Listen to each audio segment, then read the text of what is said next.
నమస్తే SP news కి స్వాగతం. నా పేరు యశ్వంత్. ముందుగా హెడ్లైన్ చూద్దాం.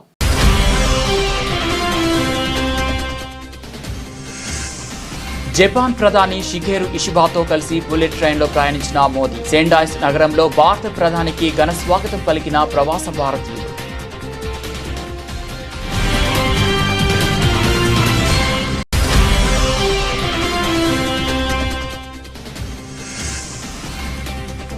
ట్రంప్ కు కోర్టులో గట్టి ఎదురుదెబ్బ. సుంకాలు చట్టవిరుద్ధమని సంచలన తీర్పు.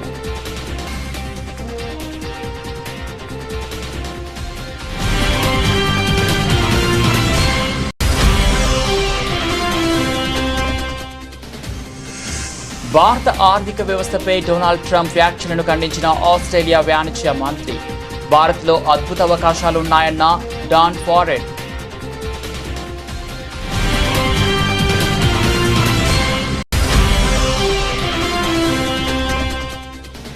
కాళేశ్వరం పీపీటీ ప్రజెంటేషన్ పై అసెంబ్లీలో మాటల యుద్ధం. ప్రతిపక్షాలకు అసెంబ్లీలో పీపీటీ ప్రజెంటేషన్ ఇచ్చే సాంప్రదాయం లేదని స్పష్టం చేసిన డిప్యూటీ సీఎం బట్టి విక్రమార్క.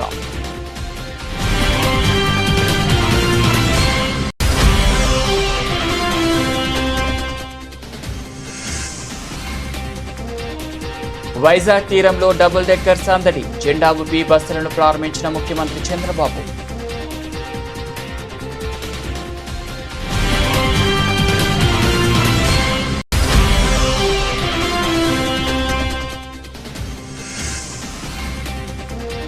అసెంబ్లీ సమావేశాలకు కేసీఆర్ డుమ్మా. ఫామ్ హౌస్ నుంచే బీఆర్ఎస్ కు దిశానిర్దేశం.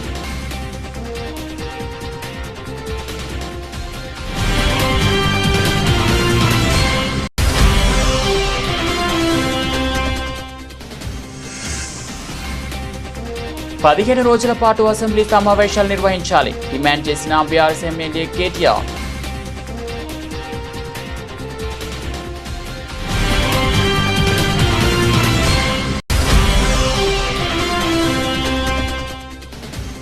మహిళలను నమ్మించి మోసం చేసిన కూటమి సర్కార్కు బుద్ధి చెబుతాం హెచ్చరించిన వైఎస్ఆర్సీపీ మహిళా విభాగం అధ్యక్షురాలు వరదు కళ్యాణి. వర్కింగ్ ప్రెసిడెంట్ కాకాని పూజిత.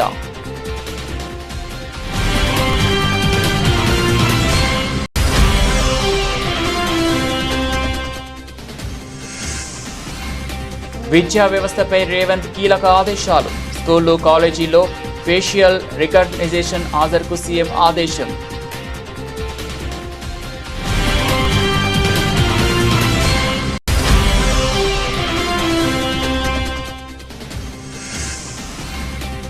హైకోర్టుకు వచ్చిన ప్రతిసారి పవన్ కళ్యాణ్ అపాయింట్మెంట్ కోరినా నిరాకరించారు. ఆవేదన వ్యక్తం చేసిన సుగాలి ప్రీతి తల్లి.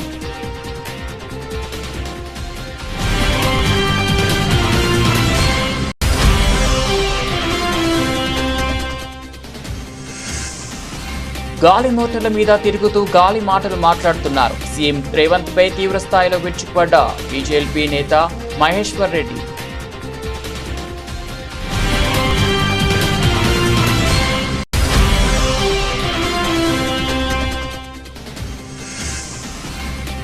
బెంగళూరులోని సిఓఈలో టీమిండియా ప్రీ సీజన్ ఫిట్నెస్ పరీక్షలు. హాజరైన రోహిత్, గిల్, బుమ్రా, జైస్వాల్, సిరాజ్.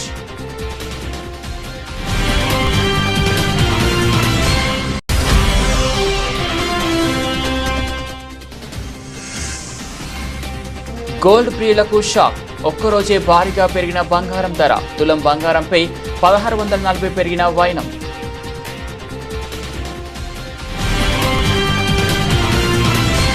భారత ప్రధాని నరేంద్ర మోడీ తన జపాన్ పర్యటనలో భాగంగా శనివారం ఆ దేశ ప్రధాని షిగేరు ఇషిబాతో కలిసి ప్రఖ్యాత షింకన్సెన్ బుల్లెట్ ట్రైన్లో ప్రయాణించారు.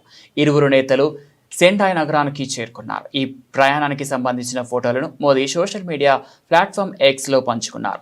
సెండాయ్కు చేరుకున్న మోదీకి అక్కడి ప్రవాస భారతీయులు, స్థానికులు మోదీ-సాన్ స్వాగతం అంటూ నినాదాలు చేస్తూ ఘన స్వాగతం పలికారు.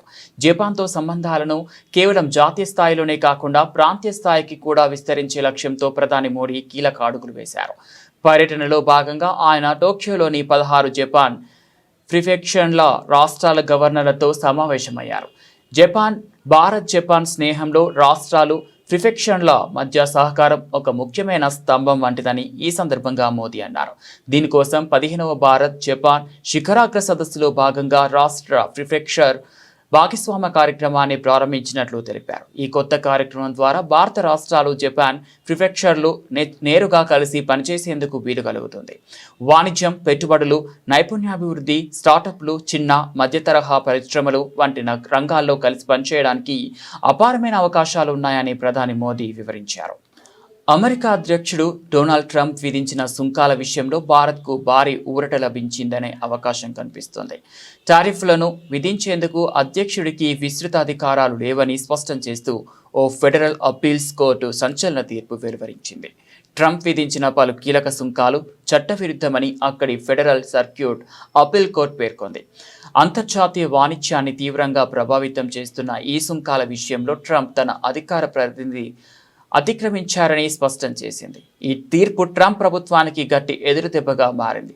వాషింగ్టన్లోని federal circuit court of appeals ఈ కేసును విచారించి 7-4 మెజార్టీతో ఈ తీర్పును ఇచ్చింది. సుంకాలు విధించే అధికారం రాజ్యాంగం ప్రకారం కేవలం కాంగ్రెస్కు మాత్రమే ఉందని, ఆ అధికారాన్ని అధ్యక్షుడు తన చేతుల్లోకి తీసుకోలేరని న్యాయమూర్తులు స్పష్టం చేశారు. వాణిజ్య లోటును ఒక ఆర్థిక అత్యవసర పరిస్థితిగా చూపి అంతర్జాతీయ ఆర్థిక అత్యవసర అధికారాల చట్టం కింద ట్రంప్ ఈ టారిఫ్లను విధించాడు. అయితే ఆ చట్టంలో టారిఫ్లు విధించే అధికారం ఎక్కడా స్పష్టంగా లేదని కోర్టు తేల్చి చెప్పింది. భారత ఆర్థిక వ్యవస్థను ఉద్దేశించి అమెరికా అధ్యక్షుడు డొనాల్డ్ ట్రంప్ చేసిన డెడ్ ఎకానమీ అనే విమర్శలను ఆస్ట్రేలియా తీవ్రంగా ఖండించింది. భారత్ను తాము అద్భుతమైన అవకాశాలున్న దేశంగా చూస్తున్నామని ఆస్ట్రేలియా వాణిజ్య మంత్రి డాన్ ఫెరాల్ స్పష్టం చేశారు. భారత్తో ఆర్థిక సంబంధాలను మరింత బలోపేతం చేసుకునేందుకు తమ దేశం ఎంతో ఆసక్తిగా ఉందని ఆయన అన్నారు. డాన్ ఫారెల్ మాట్లాడుతూ భారత్, ఆస్ట్రేలియా రెండు అభివృద్ధి చెందుతున్న ప్రజాస్వామ్య దేశాలు. భారత్ వంటి దేశాలతో కలిసి పనిచేయాలని, ఇరు దేశాల మధ్య వాణిజ్యం, పెట్టుబడులు పెంచుకోవాలని మేము కోరుకుంటున్నాం. భారత్లో మాకు గొప్ప అవకాశాలు కనిపిస్తున్నాయని విలేకరులకు తెలిపారు. అమెరికా సుంకాల విధింపు విధానాన్ని ఆయన తీవ్రంగా వ్యతిరేకించారు. మేము స్వేచ్ఛ, న్యాయమైన వాణిజ్యాన్ని నమ్మే దేశం. మా దేశానికి, మా కార్మికులకు శ్రేయస్సు చేకూరాలంటే స్వేచ్ఛ వాణిజ్యమే సరైన మార్గం. అందుకే భారత్పై కానీ ఆస్ట్రేలియాపై కానీ సుంకాలు విధించడాన్ని మేము సమర్థించమని ఆయన తేల్చి చెప్పారు. Look, I think the biggest challenge that Australian companies face when they go into India is that, like in Australia, you've got a federal structure and you can reach agreements as to how the federal structure might work. But then you have states, and the states have additional rules and regulations which you have to comply with.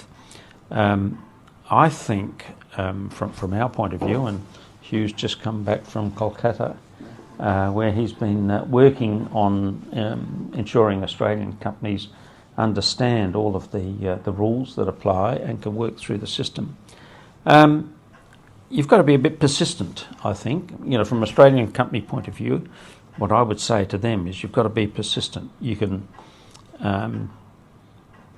can get advice about what the challenges are, but you're going to have to devote some resources into getting your foot in the door. Indians are tough negotiators, in my experience, and we have to show that we can comply with all your regulations, we can set up business there, and we can make a contribution to your economy, but also a profitable investment from our point of view. So my advice to companies is to come and talk to us. Austrade is expanding its operations in our region. We want to do more business. We want to diversify. Telangana assembly సమావేశాలు వాడివేడిగా ప్రారంభమయ్యాయి. ఈ నేపథ్యంలో BRS నేతలు కాళేశ్వరంపై అసెంబ్లీలో PPT presentation ఇవ్వాలని demand చేస్తున్నారు. ఈ క్రమంలో బీఆర్ఎస్ నేతలకు కాంగ్రెస్ నాయకులకు మధ్య మాటల యుద్ధం మొదలైంది. ఈ మేరకు మాజీ మంత్రి హరీష్ రావు మీడియాతో మాట్లాడారు. అసెంబ్లీలో పీపీటీ ఇస్తామని చెప్తుంటే కాంగ్రెస్ నేతలు భయపడుతున్నారని ఆరోపించారు. పీపీటీకి అవకాశం ఇవ్వడం లేదంటే వాస్తవాలను వినడానికి సిద్ధంగా లేరని అర్థమవుతుందని పేర్కొన్నారు. రాష్ట్ర ప్రజలు అన్ని గమనిస్తున్నారని గుర్తు చేశారు. మంత్రి శ్రీధర్ బాబు మాటలు చూస్తుంటే ఆయనకు వాస్తవాన్ని అంగీకరించడం ఇష్టం లేదని తెలుస్తోందని చురకలు పెట్టారు. ఏ విషయం గురించైనా నిజానిజాలు కోర్టులో తెలుస్తాయని హరీష్ రావు స్పష్టం చేశారు. అయితే హరీష్ రావు మాట్లాడిన మాటలకు డిప్యూటీ సీఎం బట్టి విక్రమార్క కౌంటర్ ఇచ్చారు. ప్రతిపక్షాలకు అసెంబ్లీలో పీపీటీ ప్రజెంటేషన్ ఇచ్చే సాంప్రదాయం లేదని స్పష్టం చేశారు. బీఆర్ఎస్ అధికారంలో ఉన్నప్పుడు తమకు పీపీటీ అవకాశం ఇవ్వాలని లేఖ కూడా రాసినట్లు గుర్తు చేశారు. పర్యాటక కేంద్రమైన విశాఖపట్నంలో సందర్శకులకు సరికొత్త అనుభూతిని అందించేందుకు half an half of double decker బస్సులు అందుబాటులోకి వచ్చాయి. బీచ్ రోడ్లో ఏర్పాటు చేసిన ఈ 2 బస్సులను ముఖ్యమంత్రి నారా చంద్రబాబు నాయుడు నిన్న జెండా ఊపి లాంఛనంగా ప్రారంభించారు. ఈ సందర్భంగా పర్యాటకులకు ఆయన ఓ శుభవార్త అందించారు. బస్సు టికెట్ ధరను అక్కడికక్కడే సగానికి తగ్గిస్తున్నట్లు ప్రకటించి అందరినీ ఆశ్చర్యపరిచారు. పర్యాటక శాఖ ఆధ్వర్యంలో జరిగిన ఈ కార్యక్రమంలో 24 గంటల పాటు ప్రయాణించేందుకు వీలుగా టికెట్ ధరను అధికారులు 500గా నిర్ణయించారు. ఈ విషయం తెలుసుకున్న ముఖ్యమంత్రి చంద్రబాబు వెంటనే స్పందిస్తూ పర్యాటకులపై భారం తగ్గించే ఉద్దేశంతో ధరను సగానికి తగ్గిస్తున్నట్లు వెల్లడించారు. మిగిలిన సగం మొత్తాన్ని ప్రభుత్వమే భరిస్తుందని స్పష్టం చేశారు. దీంతో పర్యాటకులు కేవలం 250తో రోజంతా డబుల్ డెక్కర్ బస్సులో ప్రయాణించవచ్చు. కాళేశ్వరం ప్రాజెక్టుపై జస్టిస్ పినాకి చంద్రఘోష్ కమిషన్ నివేదిక అసెంబ్లీని కుదిపేయనున్న తరుణంలో బీఆర్ఎస్ అధినేత ప్రతిపక్ష నేత కె చంద్రశేఖరరావు ఈ సమావేశాలకు దూరంగా ఉండాలని నిర్ణయించుకున్నట్లు తెలుస్తోంది. ప్రాజెక్ట్ నిర్మాణంలో అక్రమాలు జరిగాయని అధికార కాంగ్రెస్ ఆరోపిస్తున్న నేపథ్యంలో ఈ అంశంపై జరిగే చర్చకు హాజరు కాకూడదని ఆయన భావిస్తున్నట్లు పార్టీ వర్గాల్లో ప్రచారం జరుగుతోంది. కాళేశ్వరం అంశంపై బీఆర్ఎస్ ను ఇరుకున పెట్టేందుకు ప్రభుత్వం సిద్ధమవుతున్న వేళ కేసీఆర్ సభకు గైహాజరు కావడం రాజకీయంగా ప్రాధాన్యం సంతరించుకుంది. అయితే సభకు రానప్పటికీ పార్టీని నడిపించే వ్యూహ రచనలో ఆయన చురుగ్గా ఉన్నట్లు సమాచారం. నిన్న ఎర్రవెల్లిలోని తన ఫామ్ హౌస్లో పార్టీ వర్కింగ్ ప్రెసిడెంట్ కేటీఆర్, మాజీ మంత్రి హరీష్ రావుతో పాటు ముఖ్య నేతలతో ఆయన సమావేశమయ్యారు. అసెంబ్లీ సమావేశాల్లో పార్టీ అనుసరించాల్సిన వ్యూహాలపై వారికి కీలక సూచనలు చేశారు. కాళేశ్వరంపై కాంగ్రెస్ ప్రభుత్వం చేస్తున్న ఆరోపణలను, అసత్యాలను గట్టిగా తిప్పికొట్టాలని, వాస్తవాలను ప్రజల ముందు ఉంచాలని కేసీఆర్ దిశానిర్దేశం చేసినట్లు పార్టీ వర్గాలు చెబుతున్నాయి. గతంలో Harish Rao power point presentation ద్వారా వివరించినట్లే ఈసారి కూడా సభలో ప్రాజెక్టుల వల్ల కలిగే ప్రయోజనాలను వివరించేందుకు అవకాశం కోరాలని సూచించినట్లు తెలుస్తోంది. ఈ మేరకు బీఆర్ఎస్ ఎమ్మెల్యేలు స్పీకర్ను అనుమతి కోరారు. నేడు తెలంగాణ రాష్ట్ర అసెంబ్లీ సమావేశాలు ప్రారంభమయ్యాయి. ఈ నేపథ్యంలో రాష్ట్ర వ్యాప్తంగా నెలకొన్న ఎరువుల సంక్షోభంపై భారత రాష్ట్ర సమితి వినూత్న నిరసన చేపట్టింది. ఇందులో భాగంగా కనీసం 15 రోజుల పాటు అసెంబ్లీ సమావేశాలు నిర్వహించాలని మాజీ మంత్రి BRS working president KTR demand చేశారు. ఆయన గన్ పార్క్ వద్ద మీడియాతో మాట్లాడారు. అసెంబ్లీ సమావేశాలు కనీసం 15 రోజులు లేదా అంతకు మించి నిర్వహించినా తాము సిద్ధమే అని కేటీఆర్ తెలిపారు.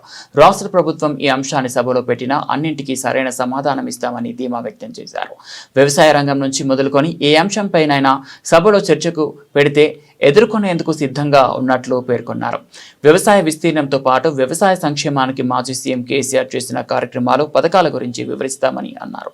ప్రపంచంలోనే అతిపెద్ద లిఫ్ట్ ఇరిగేషన్ ప్రాజెక్ట్ అయిన కాళేశ్వరం గురించి కూడా సమాధానం చెబుతామని కేటీఆర్ స్పష్టం చేశారు.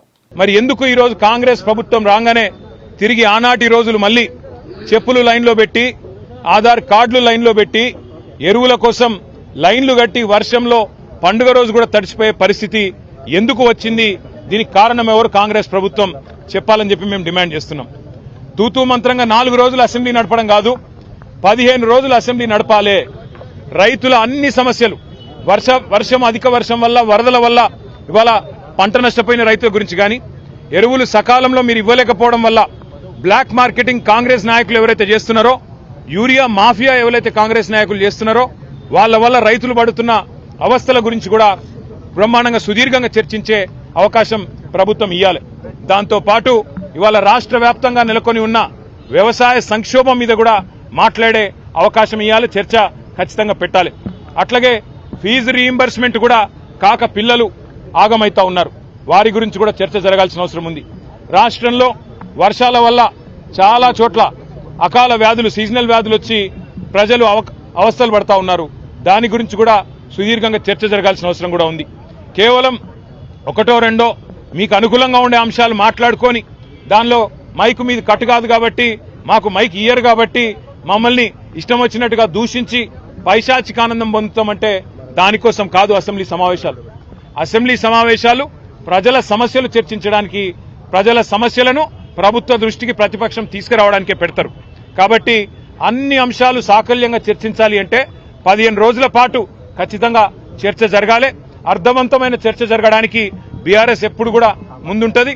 అన్ని విషయాలు కాళేశ్వరం మీద మీరు వేసిన కమిషన్తో సహా, అది పీసీ ఘోష్ కమిషన్ కాదు, పీసీసీ కమిషన్ అది. కాబట్టి ఆ పీసీసీ కమిషన్ రిపోర్ట్తో సహా, తప్పుల తడక లాంటి ఆ నివేదికతో సహా అన్నిటి విషయంలో కూడా మా పార్టీ పూర్తి స్థాయిలో మా వైఖరిని కుండబద్దలు కొట్టినట్టు చెప్తాం. కానీ ముఖ్యం ఇవాళ మనం మహిళలను నమ్మించి మోసం చేసిన కూటమి ప్రభుత్వానికి బుద్ధి చెప్పేందుకు రాష్ట్రంలోని మహిళలు సిద్ధంగా ఉన్నారని వైఎస్ఆర్సీపీ మహిళా విభాగం అధ్యక్షురాలు MLC Varudu Kalyani, working president Kakani పూజితలు స్పష్టం చేశారు. నెల్లూరులో కాకాని పూజిత ఆధ్వర్యంలో వైఎస్ఆర్సీపీ మహిళా విభాగం జోనల్ సమావేశం జరిగింది. సమావేశం అనంతరం వరదు కళ్యాణి, కాకాని పూజితలు మీడియాతో మాట్లాడారు. కూటమి సర్కారు ఏర్పడినప్పటి నుంచి రాష్ట్రంలో మహిళలకు కనీస రక్షణ లేకుండా పోయిందని ఈ సందర్భంగా వారు మండిపడ్డారు. నిజమైన మహిళా సాధికారతను వైఎస్ జగన్ ప్రభుత్వంలోనే మహిళలు చూశారని అన్నారు. ఈ రాష్ట్ర ప్రజలందరూ కూడా చూస్తూ ఉన్నారు. ముఖ్యంగా మహిళా వ్యతిరేక పాలన చంద్రబాబు నాయుడు గారు ముఖ్యమంత్రిగా ఉన్న ఈ కూటమి ప్రభుత్వం చేస్తూ ఉంది.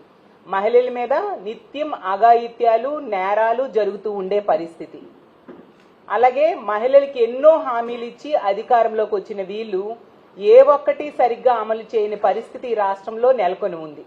మహిళల మీద ఇన్ని అఘాయిత్యాలు, ఇన్ని దారుణాలు జరుగుతున్నా కూడా మళ్ళీ ఈ కూటమి ప్రభుత్వం ఆ అఘాయిత్యాలకు కారణమైన మద్యాన్ని ఎంతగా ఏరులై పారేట్టుగా చేస్తూ ఉందో ఈ రాష్ట్ర ప్రజలందరూ, ముఖ్యంగా మహిళలు గమనిస్తూ ఉన్నారు.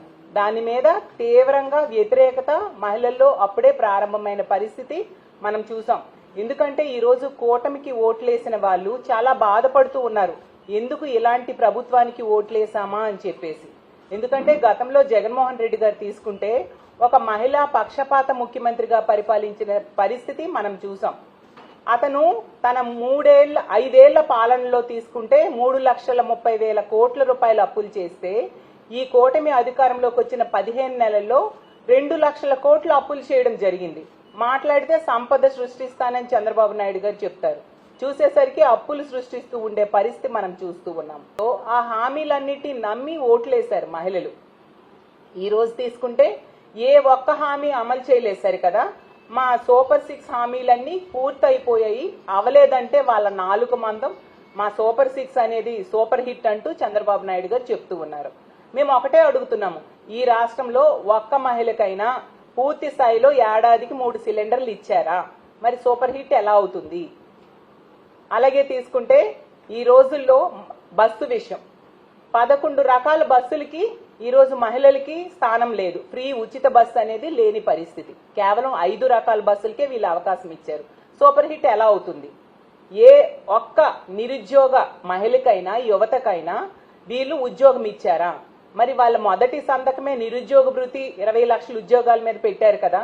మరి సూపర్ హిట్ ఎలా అవుతుంది మీ సూపర్ 6 హామీలు అనేది నేను అడుగుతూ ఉన్నాను. అలాగే మహాశక్తి పథకం అంటే ఆడబిడ్డ నిధి అనే పథకం ఆ రోజు ఎన్నికల టైంలో ఓదరగొట్టేశారు. ఈ రోజు ఏ ఒక్కరికైనా ఆడబిడ్డ నిధి ఇచ్చారా? మరి ఎలా అవుతుంది సూపర్ హిట్ అని నేను అడుగుతూ ఉన్నాను. అలాగే రైతుల కోసం అన్నదాత సుఖీభవ 20,000 ఎటువంటి కండిషన్స్ లేకుండా, కేంద్రంతో సంబంధం లేకుండా ఇస్తామని చెప్పి ఈరోజు కేవలం 5,000 రూపాయలు ఇచ్చి చేతులు దులుపుకునే పరిస్థితి మనం చూస్తూ ఉన్నాము. ఇలా అన్ని హామీలు కూడా ఏవి నెరవేర్చకుండా ఈ రోజు సూపర్ హిట్ అని ఎలా మీరు చెప్తూ ఉన్నారు చంద్రబాబు నాయుడు గారు అని నేను అడుగుతూ ఉన్నాను. మహిళలు అంత సులువుగా బయటికి రానటువంటి వ్యక్తులు ఈ ప్రభుత్వం అంటే ఎంత వ్యతిరేకత ఉంటే, ఎంత అసహ్యం వేసుంటే ఈ ప్రభుత్వం చేసే పనుల గురించి బయటకు వచ్చి ఈ రకంగా మీటింగుల్లో బహిరంగంగా మాకు ఈ ప్రభుత్వం అంటే వ్యతిరేకత ఉందని చెప్తారు చెప్పండి. అంటే జగన్మోహన్ రెడ్డి గారు మీద ప్రేమాభిమానాలు, ఈ ప్రభుత్వం మీద వాళ్ళకు ఉండేటువంటి అసహ్యాన్ని తెలపడానికి అందరూ భారీ స్థాయిలో వచ్చి మీటింగ్ని సక్సెస్ చేశారు. అందరికీ కూడా థ్యాంక్స్ అండి. ఒక్కసారి ఫోన్ చేసి చెప్తే వెంటనే కథలు వచ్చారు. అందరూ కలిసి రేపు పొద్దునే మేమేం ఏ రకంగా ముందుకెళ్లాలన్న ప్రణాళిక వేసుకున్నాము. కూటమి ప్రభుత్వం చేసే మోసాలు అంతా ఇంతా కాదు. మనం చంద్రబాబు నాయుడు గారు ఇచ్చినటువంటి వాగ్దానాలు తీసుకుని ఉంటే మహిళలని టార్గెట్ చేసి మహిళల ఓటులు సాధించి దాని తర్వాత ఆ మహిళల్నే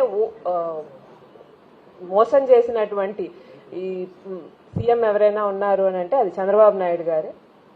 4 హామీలు ఇచ్చి ఉంటారా అండి మహిళల గురించి సూపర్ 6లో ఒక్కటి కూడా పూర్తి చేయలేదు. పూర్తి స్థాయిలో ఏ హామీ కూడా పూర్తి చేయలేదు. ఫ్రీ బస్ అంటారా, అది అసలు ఎంత ఘోరంగా ఫ్లాప్ అయిందని అంటే మనం రోజు చూస్తున్నాము. ఒక ఫ్రీ బస్ ఎక్కాలి అని అంటే పాపం వాళ్ళ అంత సమయంలో వాళ్ళు ఆ పని చేసుకొని రావచ్చు వెనక్కి. పైగా ఇచ్చినటువంటి బస్ ఏంటి, non AC buses. AC bus అనేది ఇవ్వాలి అనే ఆలోచన కూడా లేదు. అంటే మేము ఫ్రీ ఇస్తున్నాం కాబట్టి మేము ఇచ్చింది తీసుకోండి అనేటువంటి మనస్తత్వం ఉన్న మనిషి మన ముఖ్యమంత్రి గారు. సరే, ఇవన్నీ జరుగుతూ ఉన్నాయి. ఒక పక్క హామీలు పూర్తి చేయలేదు. సరే, ఏదో ఒక రకంగా ఆడవాళ్ళు వాళ్ళ జీవనాన్ని సాగిస్తా ఉన్నారంటే వాళ్ళ మీద అత్యాచారాలు, అఘాయిత్యాలు. తెలంగాణ రాష్ట్రంలోని అన్ని ప్రభుత్వ పాఠశాలలు, కళాశాలల్లో విద్యార్థులు బోధనేతర సిబ్బందికి ముఖ గుర్తింపు ఆధారిత హాజరు విధానాన్ని ప్రవేశపెట్టాలని ముఖ్యమంత్రి రేవంత్ రెడ్డి అధికారులను ఆదేశించారు. ఈ కొత్త విధానం ద్వారా హాజరు శాతం మెరుగుపడుతుండటంతో పాటు వృత్తి విద్యా సంస్థల్లోని లోపాలను సరిదిద్దవచ్చని ఆయన అభిప్రాయపడ్డారు. హైదరాబాద్లోని ఇంటిగ్రేటెడ్ కమాండ్ కంట్రోల్ సెంటర్లో విద్యాశాఖపై ఉన్నత స్థాయి సమీక్ష నిర్వహించిన సీఎం రేవంత్ రెడ్డి పలు కీలక నిర్ణయాలు తీసుకున్నారు. ప్రభుత్వ విద్యా సంస్థల్లో నాణ్యమైన విద్యను అందించేందుకు అవసరమైన అన్ని చర్యలు తీసుకోవాలని స్పష్టం చేశారు. పాఠశాలల నుంచి విశ్వవిద్యాలయాల వరకు అన్ని చోట్ల మౌలిక వసతులను మెరుగుపరిచి మెరుగైన బోధనా సౌకర్యాలు కల్పించాలని సూచించారు. విద్యాశాఖ పరిధిలో అదనపు తరగతి గదులు, వంటశాలలు, టాయిలెట్లు, ప్రహరీ గోడల నిర్మాణ పనులను వేర్వేరు ఏజెన్సీలకు అప్పగించడం సరైన పద్ధతి కాదని సీఎం అన్నారు. నాణ్యత పర్యవేక్షణ, నిధుల వినియోగంలో పారదర్శకత కోసం ఈ నిర్మాణ పనులంటిని ఒకే విభాగానికి అప్పగించాలని ఆదేశించారు. ఇప్పటికే యంగ్ ఇండియా ఇంటిగ్రేటెడ్ రెసిడెన్షియల్ స్కూళ్ల నిర్మాణాన్ని పర్యవేక్షిస్తున్న education and welfare infrastructure development corporation కి ఈ బాధ్యతలు అప్పగించాలని ఆయన తేల్చి చెప్పారు. జనసేన అధినేత ఆంధ్రప్రదేశ్ ఉప ముఖ్యమంత్రి పవన్ కళ్యాణ్ పై సుగాలి ప్రీతి తల్లి పార్వతి తీవ్ర ఆరోపణలు చేశారు. ఎన్నికలకు ముందు తమ కుమార్తె కేసు గురించి పదే పదే ప్రస్తావించిన పవన్, కూటమి ప్రభుత్వం అధికారంలోకి వచ్చాక తమను కలవడానికి కూడా నిరాకరిస్తున్నారని ఆమె ఆవేదన వ్యక్తం చేశారు. ఈ ఏడాది మే 1 నుంచి జూలై 31 మధ్య కాలంలో కేసు విచారణ నిమిత్తం తాము 11 సార్లు హైకోర్టుకు వచ్చామని పార్వతి తెలిపారు. వచ్చిన ప్రతిసారి పవన్ కళ్యాణ్ ను కలిసేందుకు అపాయింట్మెంట్ కోరినా ఆయన నిరాకరించారని వాపోయారు. గతంలో ప్రతి నిమిషం సుగాలి ప్రీతి కేసు అనే ఆయన ఇప్పుడు ఆ ప్రస్తావన తెస్తేనే తలనొప్పి వస్తోందని అంటున్నారు అని ఆమె ఆరోపించారు. అంతకుముందు కూడా సుగాలి ప్రీతి కేసులో న్యాయం చేస్తామని పవన్ కళ్యాణ్ గతంలో హామీ ఇచ్చారని, దానిని ఇప్పుడు నిలబెట్టుకోవాలని కోరారు. లేదంటే ఆయన పార్టీ కార్యాలయం ఎదుట ఆమరణ నిరాహార దీక్షకు దిగుతానని హెచ్చరించారు.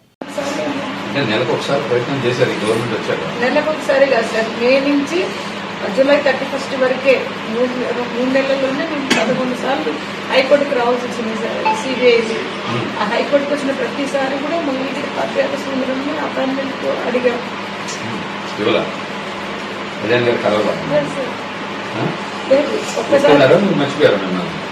అదే సార్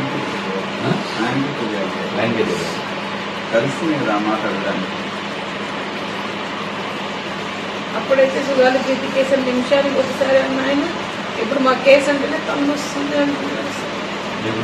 తలనొప్పి వస్తుంది, మా కేసు పేరు ఎత్తితేనే తలనొస్తుంది.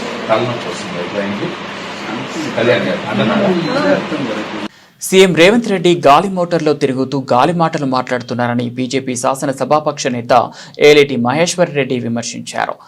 రాష్ట్రంలో కురిసిన భారీ వర్షాల పెద్ద ఎత్తున పంట నష్టం జరిగిందని చెప్పారు. శాసనసభ సమావేశాల్లో భాగంగా అసెంబ్లీ మీడియా పాయింట్ వద్ద పార్టీ ఎమ్మెల్యేలతో కలిసి ఆయన మీడియాతో మాట్లాడారు. రైతులను కాపాడాలన్న కనీస ఇంగిత జ్ఞానం ముఖ్యమంత్రికి లేదన్నారు. వేలాది ఎకరాల పంట నష్టం, ప్రాణ నష్టం జరిగిందని, రైతులు నష్టపోయారని చెప్పారు. ముఖ్యమంత్రికి ఏమాత్రం సోయి లేకుండా అందాల పోటీల మీద మూసీ నదిపై రివ్యూలు నిర్వహిస్తూ కాలయాపన చేస్తున్నారని ధ్వజమెత్తారు. అసెంబ్లీలో చర్చకు రావాల్సిన అనేక సమస్యలు ఉన్నాయని, 3 రోజులు మాత్రమే సభను నడపాల్సిన అవసరం ఎందుకొచ్చిందని ప్రశ్నించారు. దీనికి ముఖ్యమంత్రి సమాధానం చెప్పాలన్నారు. సీఎం చర్చకు భయపడుతున్నారా అని ప్రశ్నించారు. బేషరతుగా 4 వారాల పాటు అసెంబ్లీ నిర్వహించాలని, ముఖ్యమంత్రికి దమ్ము ధైర్యం లేక తప్పించుకు తిరుగుతున్నారని విమర్శించారు. ఇచ్చిన హామీలను పూర్తిగా తుంగలో తొక్కి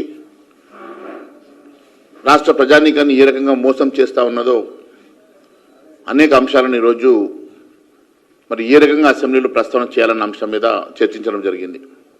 తెలంగాణ రాష్ట్రంలో 420 తప్పుడు హామీలతోటి దాదాపుగా 6 గ్యారంటీలకు చట్టబద్ధ ఇస్తామని చెప్పి అసెంబ్లీ సాక్షిగా మాట్లాడినటువంటి రేవంత్ రెడ్డి గారు అన్ని పూర్తిగా విస్మరించడమే కాకుండా యావత్ తెలంగాణ ప్రజానీకాన్ని మోసం చేసి తెలంగాణ ప్రజల్ని పూర్తిగా మోసం చేసినటువంటి రేవంత్ రెడ్డి గారి ప్రభుత్వం సమస్యల్ని డైవర్ట్ చేయడానికి ఏదో ఒక కొత్త అంశాన్ని తీసుకొచ్చి ఏదో ఒక రకంగా నాటకం చేస్తూ ప్రజల్ని మభ్యపెడుతున్న సంగతి మీకు తెలుసు. మరి రేపు స్థానిక ఎన్నికలు 42% బీసీ రిజర్వేషన్ అంశం కానీ, కాళేశ్వరంలో ఏ రకంగా 1,00,000 కోట్ల అవినీతి జరిగిందని చెప్పి పదే పదే చెప్పిన రేవంత్ రెడ్డి గారు 1,00,000 కోట్ల అవినీతిని కక్కిస్తా, ఆ డబ్బులతోటే సంక్షేమ కార్యక్రమం చేపడతానని చెప్పిన రేవంత్ రెడ్డి గారు దాదాపు 2 సంవత్సరాలు గడుస్తున్నా ఇప్పటి వరకు ఎవరి మీద కేసులు పెట్టలేదు, ఏ ఒక్క అవినీతి అంశంని బయట పెట్టలేదు, ₹1 కూడా ఇప్పటి వరకు వసూలు చేయక మరొకసారి మోసం చేస్తున్న మాట వాస్తవం కాదని అడుగుతా ఉన్నాను.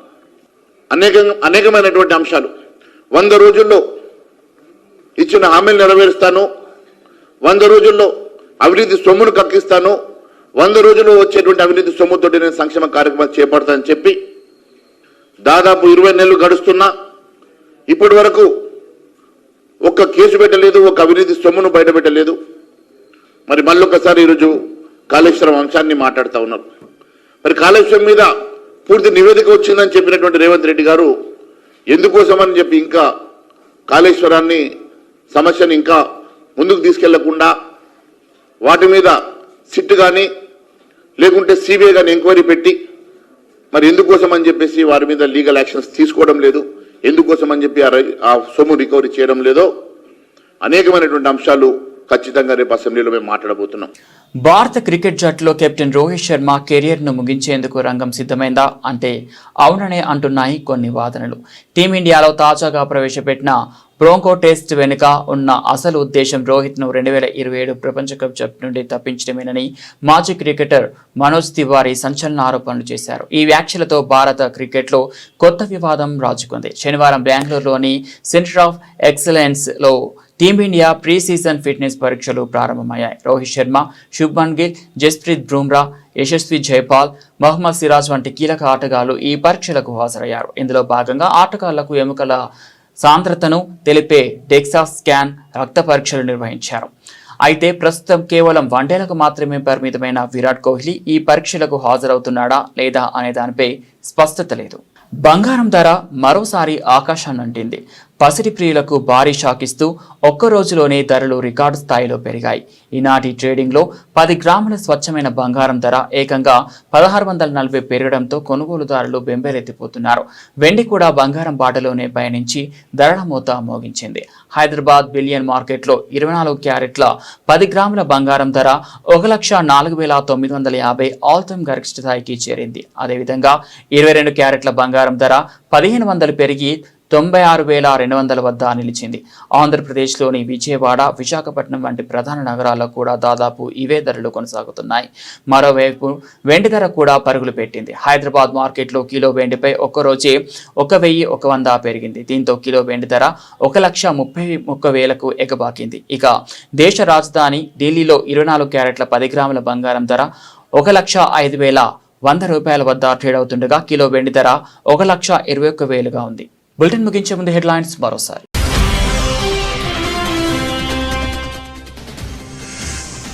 జపాన్ ప్రధాని షిగేరు ఇషిబాతో కలిసి బుల్లెట్ ట్రైన్లో ప్రయాణించిన మోదీ. సెండాయ్ నగరంలో భారత ప్రధానికి ఘన స్వాగతం పలికిన ప్రవాస భారతీయులు.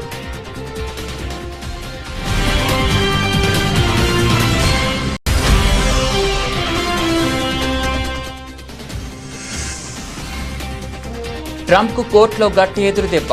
సుంకాలు చట్టవిరుద్ధమని సంచలన తీర్పు.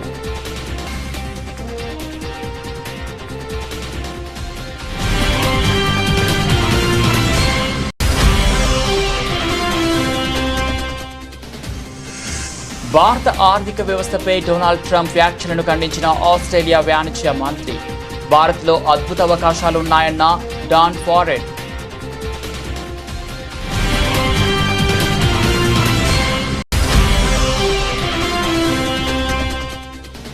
కాళేశ్వరం పీపీటీ ప్రెజెంటేషన్పై అసెంబ్లీలో మాటల యుద్ధం. ప్రతిపక్షాలకు అసెంబ్లీలో పీపీటీ ప్రెజెంటేషన్ ఇచ్చే సాంప్రదాయం లేదని స్పష్టం చేసిన డిప్యూటీ సీఎం బట్టి విక్రమార్క.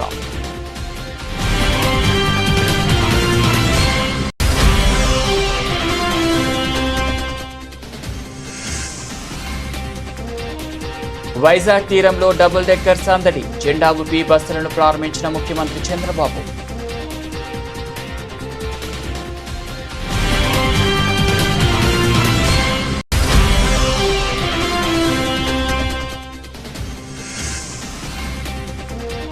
అసెంబ్లీ సమావేశాలకు కేసీఆర్ డుమ్మా, ఫామ్ హౌస్ నుంచే బీఆర్ఎస్ కు దిశానిర్దేశం.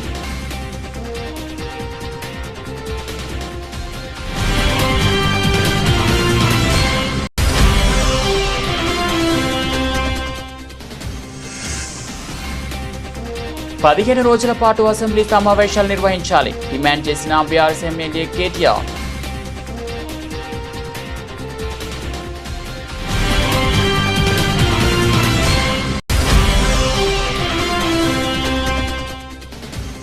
మహిళలను నమ్మించి మోసం చేసిన కూటమి సర్కార్కు బుద్ధి చెబుతాం, హెచ్చరించిన వైఎస్ఆర్సీపీ మహిళా విభాగం అధ్యక్షురాలు వరదు కళ్యాణి, వర్కింగ్ ప్రెసిడెంట్ కాకాని పూజిత.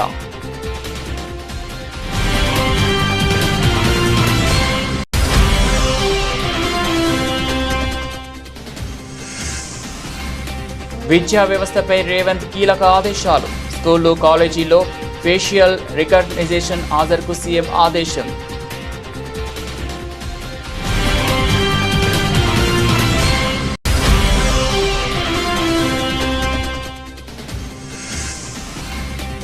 హైకోర్టుకు వచ్చిన ప్రతిసారి పవన్ కళ్యాణ్ అపాయింట్మెంట్ కోరినా నిరాకరించారు, ఆవేదన వ్యక్తం చేసిన సుగాలి ప్రీతి తల్లి.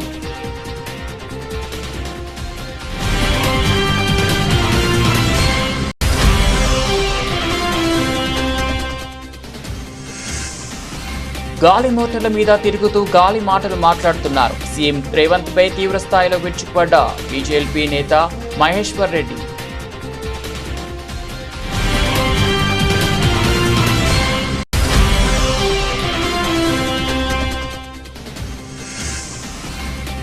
బెంగళూరులోని సిఓఈలో టీమిండియా ప్రీ సీజన్ ఫిట్నెస్ పరీక్షలు, హాజరైన రోహిత్, గిల్, బుమ్రా, జైస్వాల్, సిరాజ్.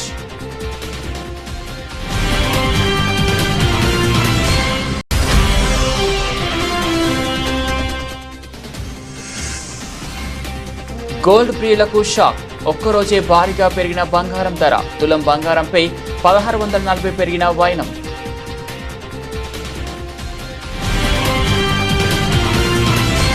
ఇవి బులెటిన్ అప్డేట్స్, మరో బులెటిన్లో మళ్ళీ కలుద్దాం.